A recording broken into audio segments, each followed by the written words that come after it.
Yan. Tingnan nyo naman. Ang laki. Gagawa po ako ng kamutikyo. Ito na ang ating kamutikyo. Binalatan ko na ang ating kamote. Tapos, hiniwa ko na siya ng ganito. At ngayon, magluluto na po tayo. Painitin po muna natin ito. Pag medyo kumulo na, ilalagay na natin ang ating mga kamote. Ayan po, medyo brown na siya. So, hindi natin lagyan ng asukal ngayon. Sariwang kamutikyo. Mula sa Heidi's Garden.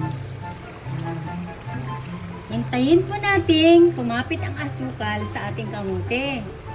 Tapos, ayan na, kumapit na sila. Pwede na natin itong patayin at hanguin.